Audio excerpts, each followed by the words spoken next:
Salve, salve, amigos da astronomia em todo mundo! Meu nome é Sérgio Sacani, sou editor do blog Space Today e você está assistindo a mais um Space Today TV. No programa de hoje, vamos ver que o rover Curiosity descobriu um novo tipo de duna no planeta Marte. Manda a vinheta!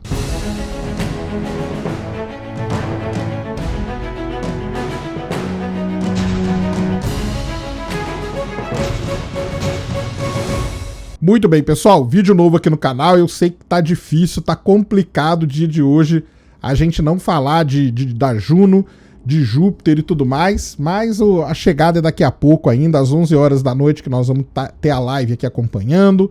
Vai ser só meia-noite, então, para não ficar sem conteúdo até lá, para não ficar sem vídeo até lá, tem muita coisa sempre acontecendo pelo mundo da astronomia afora. E eu resolvi postar esse vídeo aqui, que nada tem a ver com a Juno, que nada tem a ver com Júpiter, mas tem a ver com o Sistema Solar, tem a ver com Marte e tem a ver com o rover Curiosity, que são coisas aí que eu sei que todo mundo gosta também. Eu já falei para vocês aqui que o planeta Marte é muito parecido com a Terra em vários aspectos. Aí alguém pode lembrar, mas você não falou que era Vênus que era parecido? Vênus também é muito parecido com a Terra em vários aspectos. Marte, para vocês terem uma ideia, ele tem calota polar, ele tem um clima, ele tem um sistema de estações de ano parecido com a Terra, ele tem feições ali que lembram os cânions que a gente encontra na Terra, ele tem feições que lembram o leito seco de rios, de mares e de lagos, tudo isso que a gente encontra na Terra. Além disso, tanto a Terra como Marte possuem uma feição muito interessante, que são aquelas dunas de areia.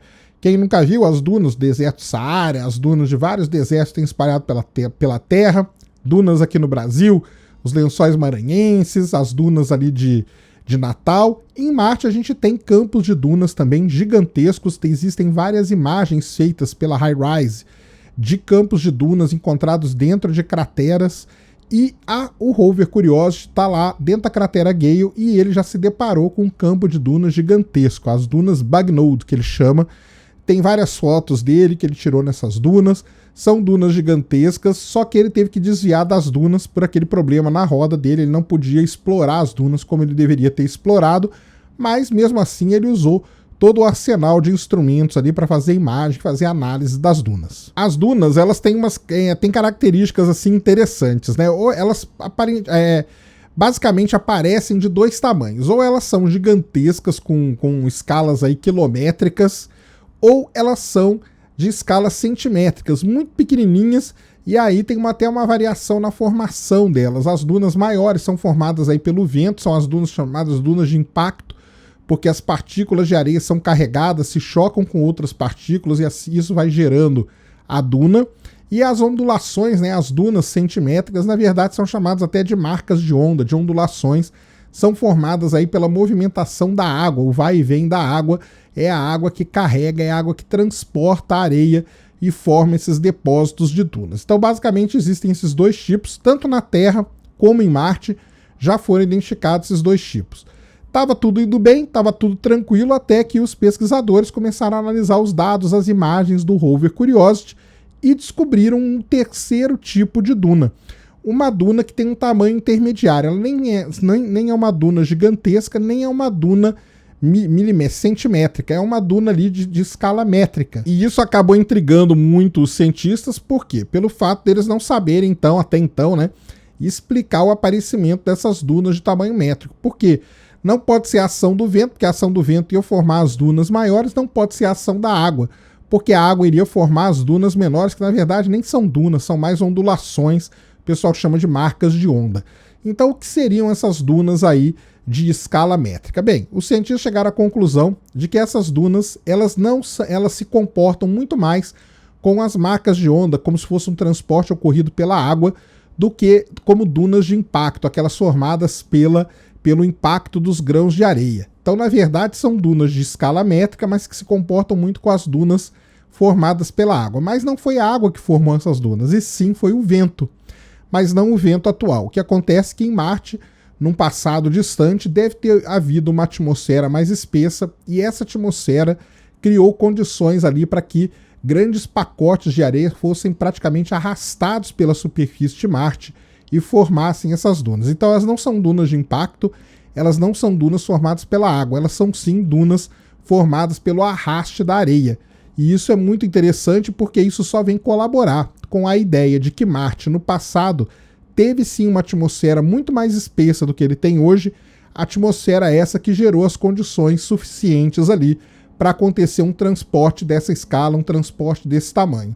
Os cientistas analisaram a estrutura, toda a morfologia das dunas para poder chegar a essa conclusão. Então a maneira como elas são inclinadas, a crista dela, a distância de uma crista para outra, a maneira como ela se comporta de um lado da duna, o talude, né, de um lado da duna e do outro lado da duna, e todo esse aparato aí de coisas eles usaram para chegar à conclusão de que foram dunas transportadas não pela água, mas pelo vento. Vale lembrar que esse tipo de duna, esse tamanho de duna, a gente não encontra na Terra. Na Terra a gente encontra só os outros dois tipos.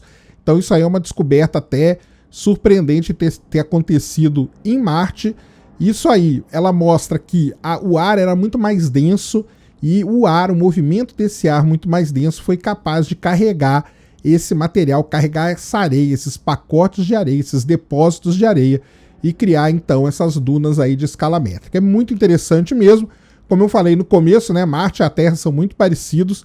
Aparentemente no passado eles eram muito mais parecidos, não só na estrutura, mas também na sua parte física, na sua composição química, na atmosfera, em vários outros aspectos, porém, a gente consegue encontrar surpresas como essa aí, graças ao rover Curiosity. Lembrando que ali o interior da cratera Gale, basicamente era um lago que depois secou, e esse transporte todo aconteceu nesses momentos aí, onde não tinha mais água ali no fundo do rio, do fundo do lago. Por quê? Porque as feições características de fundo do lago, o Curiosity já encontrou. Então, na verdade, a cratera Gale é um grande laboratório.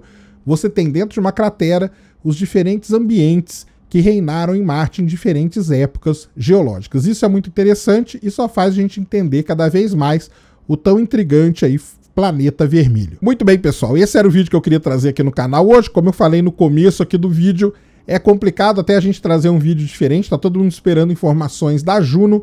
A Juno hoje à noite, lembrando, eu vou deixar aqui na descrição de novo o link para a live, 23 horas ao vivo, direto pelo Google Hangouts. Nós vamos transmitir aí a chegada da sonda Juno em Júpiter. Provavelmente não vai ter imagem, não vai ter nada assim tão surpreendente, mas nós vamos acompanhar ali todo o clima, a comemoração dos cientistas é algo muito legal mesmo, e quem sabe, talvez apareça alguma coisa ou outra, mas a gente não promete nada, mesmo porque a gente não tem controle de nada disso, absolutamente nenhum, e muito provavelmente hoje não deve ter nenhuma imagem, mas nós vamos acompanhar todo o clima ali de comemoração e de expectativa da entrada da sonda Juno na órbita de Júpiter. Links na descrição, não perca a live a partir das 23 horas, hora de Brasília. Se você gostou desse vídeo, mesmo não sendo um vídeo da sonda Juno, tapa no dedão, voadora com tudo no peito do like, isso ajuda o canal a ganhar relevância, o vídeo ganhar relevância. Nunca se esqueça, compartilhe o vídeo nas redes sociais, favorite o vídeo, se inscreva no canal se você ainda não é inscrito, deixe aí nos comentários o que vocês quiserem saber. deviante.com.br, patreon.com/SpaceToday, Science Vlogs Brasil, todos os links na descrição. Tamo junto dioturnamente na luta contra a má divulgação científica no Brasil e contra a anemia na divulgação da astronomia no nosso país. Mais uma vez, meu nome é Sérgio Sacani, sou editor do blog Space Today e você acabou de assistir a mais um Space Today TV. Fui!